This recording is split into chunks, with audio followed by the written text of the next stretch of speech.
പടച്ചറപ്പിന്റെ തൊത്തുക്ക് വേണ്ടി അവരുടെ നഫ്സിനെ ഏറ്റവും വലിയ ശത്രുവിനെ അവർ വിൽപ്പന നടത്തി.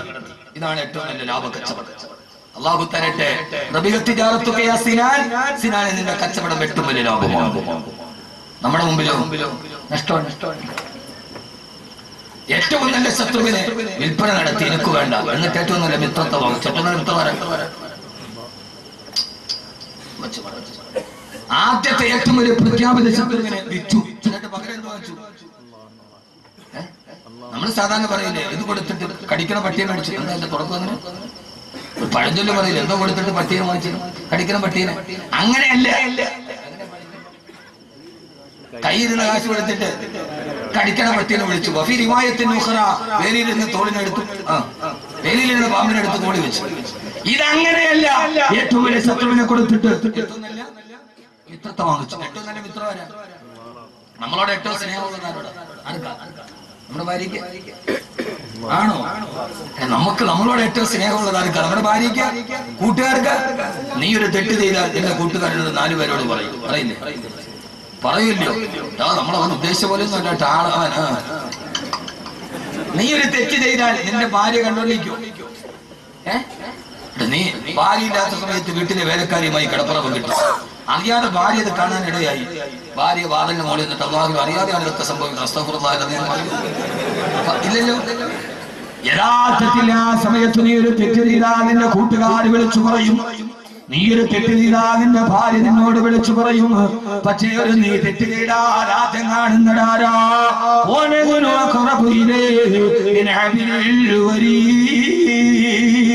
കണ്ണനരമ്പിനേക്കാൾ അടുത്തിരിക്കുന്ന അള്ളയല്ലേ കണ്ടത്? അള്ള കണ്ടിട്ടല്ലേ ഭാര്യ കണ്ടത്? അള്ള കണ്ടിട്ടല്ലേ കൂട്ടുകാര് കണ്ടത്? പക്ഷെ അള്ള കണ്ടിട്ടും അള്ളയത് വെളിവാക്കിയില്ലല്ലോ.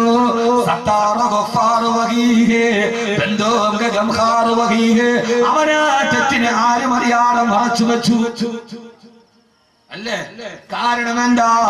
ഇന്ന റബ്ബീ കരീബും വദൂദ്. എന്റെ റബ്ബ് ഏറ്റവും അടുത്തവനാണെങ്കിലും വദൂദ്, അവൻ എന്നോട് ഏറ്റവും സ്നേഹമുള്ളവനാ. വദൂദ് എന്ന് പറഞ്ഞാൽ ഏറ്റവും സ്നേഹമുള്ളവൻ. അപ്പോ ശത്രുവിനെ വിട്ടിട്ട് മിത്രത്തെ വാങ്ങിക്കും. അള്ളാഹു തൗഫീഖ് നൽകട്ടെ. അള്ളാഹു തൗഫീഖ് നൽകട്ടെ. അപ്പൊ ജീവിതത്തിന്റെ ആദ്യത്തെ ശത്രു നഫ്സ്, അതിനെ പോരാടുക. അള്ളാഹു തൗഫീഖ് നൽകട്ടെ. മനുഷ്യന്മാരെ അള്ളാഹു തൗഫീഖ് നൽകട്ടെ. അള്ളാഹു തൗഫീഖ് നൽകട്ടെ. നഫ്സിനെ എന്റെ വിഷയം പറ്റുന്നപോലെ അവസാനിപ്പിക്കാൻ അള്ളാഹു ആ ബോധം തരട്ടെ. കാരണമേടാ ഏറ്റവും സ്നേഹമുള്ളത് അള്ളാഹുവിനാ. ഈ ശത്രുവിനെ വിട്ടാൽ കിട്ടുന്നത് മിത്രത്തെയല്ലേ? ആ മിത്രം കൂടെ ഉണ്ടെങ്കിൽ പേടിക്കുന്നത് എന്തിനാ? തലയും കുലിക്കുമെന്ന് ആനപ്പടയെ ചെറിയ ഒരു കല്ലുകൊണ്ട് ഓടിച്ചവനല്ലേ അല്ലാഹ്? അവനല്ലേ കൂടെയുള്ളത്? പിന്നെ ആരെ പേടിക്കാനാ? പിന്നെ ഏത് സുരേഷ് ഗോപി വന്നാലുണ്ട്, അവന്റെ അപ്പൂപ്പ വന്നാലുണ്ട്, എടാ മോനെ പിന്നെ ആര് വന്നാലുണ്ട്? ആരാ കൂടെയുള്ളത്? അബ്രഹത്തിന്റെ ആനപ്പടയെ ഒരു ചെറിയ കരിങ്കല്ല് കൊണ്ട് ഓടിച്ചവനല്ലേ അല്ലാഹ്? ആനപ്പടയും അബ്രഹത്തും ഓടിയപ്പോ മക്കയിലെ കൊച്ചുകുട്ടികള് ആനപ്പടയെ നോക്കിയിട്ട് കളിയാക്കി പാടിയില്ലേ? അയിനല്ലിലാഹു വല്ലിലാഹു താലിബു വല്ലരനമുൽ മഗ്ലൂബു ലൈസൽ ഗാലിബു. ചരിത്രത്തിൽ കാണാം, അബ്രഹത്തിന്റെ ആനപ്പട ആകാശത്തുനിന്ന് വെട്ടുകിളി എറിഞ്ഞ കല്ലുകൊണ്ടോടുകയാണ്. ആനയെ എറിഞ്ഞോടിച്ചതാരാ? വെട്ടുകിളി. വെട്ടുകിളിയുടെ കയ്യിലിരുന്നിട്ട് അലം തര കൈഫ ഫഅല റബ്ബുക ബിഅസ്ഹാബിൽ ഫീൽ അലം യജൽ കൈദഹു ഫീ തദ്ലീൽ വഅർസല അലൈഹിം. എന്തിനെന്നറിയ എനിക്കറിയാഞ്ഞിട്ടില്ല. ഈ വെറുതെ ഇരിക്കണ്ട. ഈ തൊയ്റൻ അമാബി നോദിയാൽ ഇപ്പൊ തന്നെ 800 നന്മ കിട്ടി. തൊയ്റൻ അമാബി നോദിയാൽ ഇപ്പൊ തന്നെ 800 നന്മ കിട്ടി. അപ്പൊ ചുമ്മാ ഇരിക്കണ സമയത്ത് ഇത് ഓതിയാൽ മിസാൻ എന്ന ത്രാസിലേക്ക് ഇച്ചിരി നന്മ ഏതായാലും ഉണ്ടാവും. മർമ്മം നോക്കി പ്രയോഗിക്കുന്നവനാണ് അഭ്യാസി. ഇപ്പൊ ആഹാരമില്ലാതെ വേറെ ചിന്തയില്ലതാണ്. ഈ സമയത്ത് ഓതിയാൽ അതിന് 8000 നന്മ കിട്ടും. തൊയ്റൻ അമാബി ترميهم بحجارة من سجيل فجعلهم كعصف مأكول ആകാശത്തൂടെ പറക്കുന്ന ഈ വെള്ളിന്റെ നാലിലൊന്ന് വലിപ്പമില്ലാത്ത വെട്ടുകിളിയുടെ വായിലൊതുങ്ങിയ കല്ല്. അപ്പൊ ആ കല്ല് എത്ര ഉണ്ടാവും? വെട്ടുകിളി നകത്തി കല്ലത്തിന്റെ നാലിലൊന്നേ ഉള്ളൂ. അപ്പൊ അതിന്റെ വായിലൊതുങ്ങുന്ന കല്ല് എത്ര ഉണ്ടാവും? ആ കല്ല് താഴേക്ക് വന്നപ്പോ വൈക്കോൽ കൂട്ടം ചിതറുന്നത് പോലെ ചിതറിയോറി ആനപ്പട.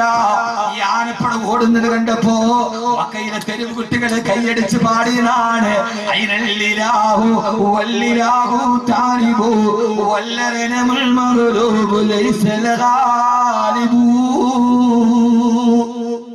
എന്തേ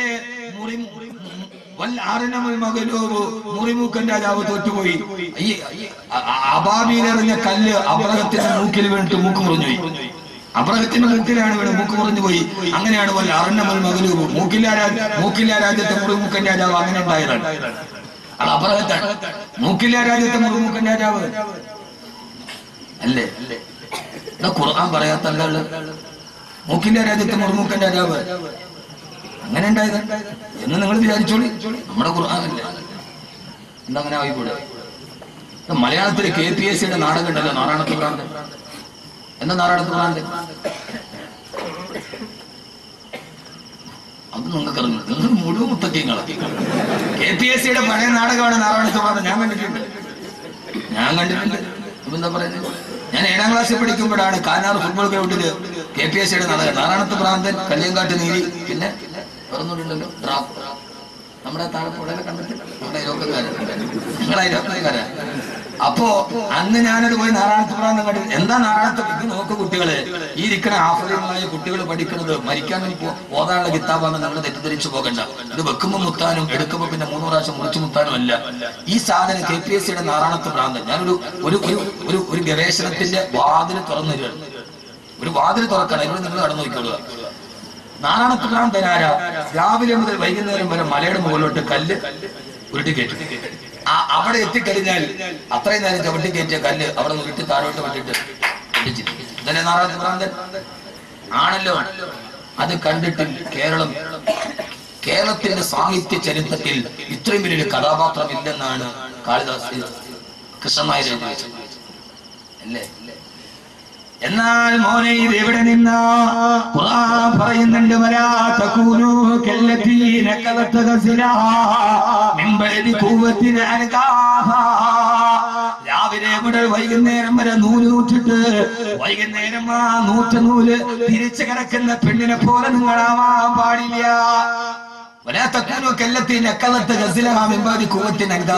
മക്കയിലൊരു പെണ്ണുണ്ടായി. നമ്മളുടെ ജോലി രാവിലെ മുതൽ വൈകുന്നേരം വരെ നൂല് ചൂട്ടുക, വൈകുന്നേരം ആകുമ്പോൾ തിരിച്ചിറക്കുക. അപ്പൊ നാരായണത്ത് ഭ്രാന്തൻ അവിടെ ഉണ്ടായി. ചിന്തിക്ക് കുട്ടികളെ. ഡൽഹി ശാസ്ത്ര കോൺഫറൻസിന്റെ പ്രബന്ധത്തിൽ ഇന്ത്യയിലെ ശാസ്ത്രജ്ഞന്മാർ അവതരിപ്പിച്ചത് പുഷ്പക വിമാനമാണ് ലോകത്തിലെ വിമാനത്തിന്റെ ആദ്യത്തെ റോൾ മോഡൽ. ഈ കഴിഞ്ഞ മാസം നരേന്ദ്രമോദിയുടെ സർക്കാർ വാടകയ്ക്കെടുത്ത ആളുകൾ അവതരിപ്പിച്ചത് ലോകത്തിലെ ആദ്യത്തെ വിമാനം പുഷ്പക വിമാനമാണ്. ആദ്യത്തെ പ്ലാസ്റ്റിക് സർജറി ഗണപതിയുടെ തല വെട്ടിട്ട് അതിന്റെ മുകളിൽ ഞാൻ നോക്കണമെന്നുണ്ടാ എന്റെ കാര്യം പറഞ്ഞു. എന്നാൽ വിവരമുള്ള മുഴുവൻ ഹിന്ദുക്കളും പറഞ്ഞു ഇത് ഭാരത ദർശനത്തെ അപമാനിച്ചു. സാഹിത്യ അക്കാദമിയുടെ ചെയർമാൻ പോലും പറഞ്ഞു ഇത് അന്ധവിശ്വാസജടിലും അബദ്ധജടിലും മിഥ്യാധാരണകൾ ശാസ്ത്രബോധം തൊട്ടു നിന്നിട്ടില്ലാത്ത കണ്ടുപിടുത്തങ്ങൾ. ഗണപതിയുടെ തല വെട്ടിയിട്ട് അതിന് മുകളിൽ ആനയുടെ തല വെച്ചതാണ് ആദ്യത്തെ പ്ലാസ്റ്റിക് സർജറി. അർജുനനും സൂര്യപുത്രനായ കർണനും തമ്മിൽ യുദ്ധമുണ്ടായപ്പോൾ അസ്ത്രം കൂട്ടിയെടുത്തപ്പോഴാണ് ആദ്യത്തെ വൈദ്യുതി ഉണ്ടായത്. ഏത് മണ്ഡലത്തിലെ പറഞ്ഞു ആരെങ്കിലും പുഷ്പക വിമാനമാണ് ആദ്യത്തെ വിമാനമെന്ന്. അബ്ബാസ് ബിൻ സർഫറാസ് എന്ന മനുഷ്യനുണ്ടായിരുന്നു. അദ്ദേഹം സൂറത്തിൽ മുൽക്കോലിക്കൊണ്ടിരിക്കുമ്പോ അവനം യറൗഇനതൈരി ഫൗഖഹും സാഫാത്തിന വയകബലന മാ യുംസികുഹുന്ന ഇല്ലാ റഹ്മാൻ. ആകാശത്തിലൂടെ പറന്നു പോകുന്ന പക്ഷികളെ കണ്ടിട്ടില്ലേ? അതെങ്ങനെയാണ് ആകാശത്തിൽ പറക്കുന്നത്? മാ യുംസികുഹുന്ന ഇല്ലാ റഹ്മാൻ. അത് പടച്ചറപ്പ് വീടാണ് പിടിച്ചു നിർത്തിയത് കൊണ്ടാ. അബ്ബാസ് ബിൻ സർഫറാസ് ചിന്തിച്ചു പക്ഷിക്ക് പറക്കാമെങ്കിൽ മനുഷ്യനെ പറഞ്ഞുകൂടാ. സൂറത്തുൽ മുൽക്കിന്റെ ആയത്തോറിയപ്പോ അദ്ദേഹം മുതുകത്തിരന്റെ ചിറക് കെട്ടിവെച്ചിട്ട് വലിയൊരു കെട്ടിടത്തിന്റെ മുകളിൽ നിന്ന് താഴേക്ക് ചാടി പറക്കല് നടത്തി. 7 മിനിറ്റ് അദ്ദേഹം അന്തരീക്ഷത്തിലൂടെ പറന്ന് നടന്നു. സൂറത്തുൽ മുൽക്കിന്റെ ആയത്ത് കണ്ടപ്പോ തോന്നിയ ഗവേഷണമാണ്. പക്ഷേ പറക്കാനുള്ള അത്യാഗ്രഹത്തിന്റെ ഇടയിൽ എങ്ങനെ ലാൻഡ് ചെയ്യണമെന്ന് ചിന്തിക്കാൻ മറന്നുപോയി. ആ പറക്കല് വീണ് അദ്ദേഹം മരിച്ചുപോയി. അബ്ബാസിന്റെ സർവദാസിന്റെ ആദ്യത്തെ പറക്കലാണ്. വിമാനം കണ്ടുപിടിക്കാൻ ഞങ്ങൾക്ക് പ്രേരകമായിടന്ന് റൈറ്റ് സഹോദരന്മാർ അവരുടെ ആത്മകഥയിൽ പച്ചവെള്ളം ചേർക്കാറ് എഴുതി വെച്ചിട്ടുണ്ട്. അപ്പൊ ഇത് ആരെ നേട്ടോ? പറമണിയിൽ ആരെ നേട്ടോ? ഖുർആൻ പുസ്തകമാണ്. എന്റെ അതിനകത്ത് വിട്ടേക്കട്ടെ. അല്ലാഹു തൗഫീഖ്. നാളെ ഞാൻ തലച്ചറ പ്രസംഗിക്കരുത്. ഖുർആൻ സാധിച്ച വിപ്ലവം. ആയുർവേദം ലോകത്ത് ആദ്യമായിട്ട് പറഞ്ഞത് ഖുർആനാണ്. ജനസംഖ്യാശാസ്ത്രം ആദ്യം പറഞ്ഞത് ഖുർആനാണ്. ബയോളജി പറഞ്ഞത് ഖുർആനാണ്. നോൺ വെജിറ്റേറിയൻ ആണോ വെജിറ്റേറിയൻ ആണോ ഏറ്റവും നല്ല ഭക്ഷണം എന്ന് ലോകത്ത് പറഞ്ഞൊരു ഗ്രന്ഥം പറയണോ? അത്രേ നമ്മുടെ വിഷയമാണ്. വെജിറ്റേറിയൻ ആണ് ഏറ്റവും നല്ല. ഞാൻ ഉദാഹരണം പറയാം. നാളെ ഇതിന്റെ ബാക്കി ഞാൻ തലച്ചറ പറഞ്ഞിട്ടുണ്ട്. വെജാണ് ഏറ്റവും നല്ല ഭക്ഷണം, അത് നോൺ വെജാണ്. ശരീരത്തിന് ഏറ്റവും നല്ലതാണ് വെജ. അറ്റാക്ക് വരുമ്പോൾ ഡോക്ടർമാര് പറയും കാളയിറച്ചി തിന്നുന്നത് നിർത്തണം, ഇനി പച്ചക്കറി തിന്നോ. ഏറ്റവും നല്ല ഭക്ഷണം ഏതാ? ശരീരത്തിന് ഏറ്റവും നല്ല ഭക്ഷണം ഏതാ? പച്ചക്കറി.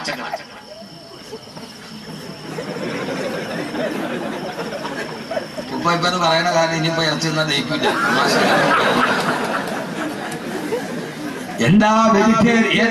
ഏറ്റവും നല്ല ശരീരത്തിന് നല്ല ഭക്ഷണം വെജിറ്റേറിയനാണ്. ഞാൻ പറയുമ്പോ ഖുർആൻ പറയാണ് മൂസാ നബി ബനു ഇസ്രായേലിനെ കൊണ്ട് പോകവേ അവർക്ക് അല്ലാഹു മണ്ണും സെൽവയും ഇറക്കി കൊടുത്തു. എന്താ മണ്ണും സെൽവ? കാടപ്പക്ഷിയുടെ ഇറച്ചിയും കട്ടിത്തേരുമാണ്. ഇറച്ചിയും തേരും മുക്കി തിന്നപ്പോ നന്ദി കെട്ട ബനു ഇസ്രായേൽ പറഞ്ഞു ഞങ്ങൾക്ക് ഈ നോൺ വെജിന്റെ ഭക്ഷണം വേണ്ട. ഏ മൂസാ നബിയേ, ഏ മൂസാ നബിയേ, മിമ്പക്കിരികാവ കിത്തായികാവ ഭൂമി ഇനി ഞങ്ങൾക്ക് പയറുമണിയും ഗോതമ്പ് സവാളയും പച്ചക്കറിയും മതി. ആ സമയത്ത് നോൺ വെച്ച് കൊടുത്തപ്പം വെച്ച് മതി എന്ന് പറഞ്ഞ ബനു ഇസ്രായേലിനോട് മൂസാ നബി പറഞ്ഞ ഒരു വാക്ക് ഖുർആൻ പറയുന്നുണ്ട്.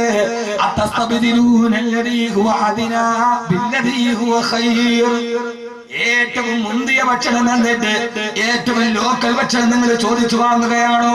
അപ്പൊ ഏറ്റവും മുന്തിയ ഭക്ഷണം ഏതാ? തിരിച്ചു പറഞ്ഞ ഏറ്റവും വലിയ ഭക്ഷണം ഏതാ? നോൺ വെജാണ്.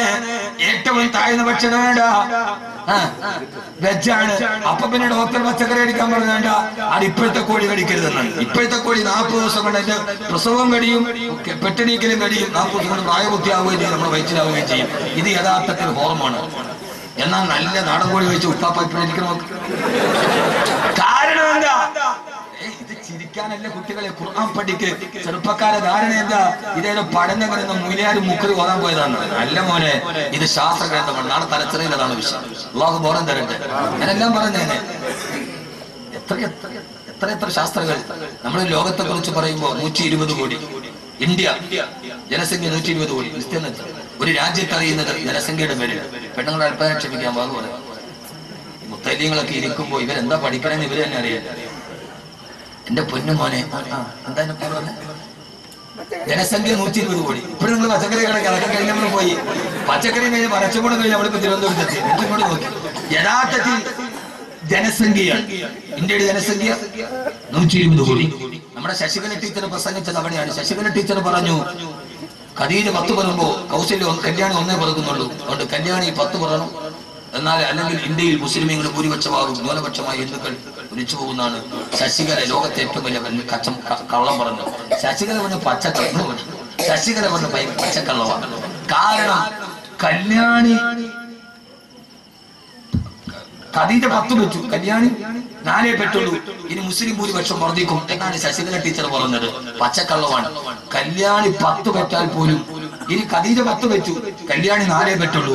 എന്നാലും ഇന്ത്യയിൽ ഹിന്ദുക്കളെക്കാൾ മുസ്ലിം ഭൂരിപക്ഷം ഉണ്ടാകണമെങ്കിൽ 652 വർഷം വേണം. ആ തോതിൽ പെട്ടാൽ, ഈ തോതിൽ കല്യാണി 4 ഖദീജ 10 വെച്ച് പെട്ടാൽ പോലും ഈ ഹിന്ദുക്കളെക്കാൾ മുസ്ലിം ഇന്ത്യയിൽ ഉണ്ടാകണമെങ്കിൽ 652 വർഷം പറയണം. എന്തിനാണ് ഈ പാവങ്ങളെ പറഞ്ഞു? നീനൊക്കെ കെട്ടിട്ട് അന്തം വിട്ട് അന്താളിച്ചേക്കാൻ എന്തിനാ? ഈ മതേതരത്തെ തകർക്കാനുള്ള നന്മയുടെ ഹിന്ദുവും മുസ്ലിമും ഒരേപോലെ ജീവിച്ച ഈ നാട്ടിൽ വർഗീയ കലാപം ഉണ്ടാക്കാനുള്ള ഈ വർഗീയ ഫാസിസ്റ്റുകളുടെ ചിന്തയെ തിരിച്ചറിയാൻ എന്റെ മറുപടി പറയുന്നത് കുറച്ച് അനുഭവ സമയത്ത് പറഞ്ഞിട്ടുള്ളത്. എന്റെ പ്രിയപ്പെട്ട സഹോദരങ്ങളെ, ആദ്യമായി ജനസംഖ്യ പറഞ്ഞ ശാസ്ത്രവേദ യൂനുസ് നബിയെ നീനവായിലേക്ക് പറഞ്ഞു വിടവേ വഅർസൽനാഹു ഇലാ മിഅതി അൽഫിൻ ഔ യസീദു. യൂനുസ് നബിയെ ഞാൻ പറഞ്ഞു വിട്ടത് 1,00,000 വരുന്ന ജനസംഖ്യയിലേക്കാണെന്ന് വിശുദ്ധ ഖുർആൻ. ഇലാ മിഅതി അൽഫിൻ, മിഅത്ത് അറിയാത്തതിൽ ഉംറവിസക്കാരനുണ്ട്. 100 അൽഫ്, 1000, 100,000, 1,00,000. നീനവയിലെ ജനസംഖ്യ 1,00,000. ഇനി നമുക്ക് തുറന്ന് പഠിക്കാം. ഈ ഖുർആൻ ഇങ്ങനെ ഉള്ളത് കൊണ്ടാണ് ലോകത്തിലെ ഏറ്റവും വലിയ ഇസ്ലാമിന്റെ ശത്രുക്കൾ ഖുർആനിനെ തകർക്കാൻ ശ്രമിച്ചത്.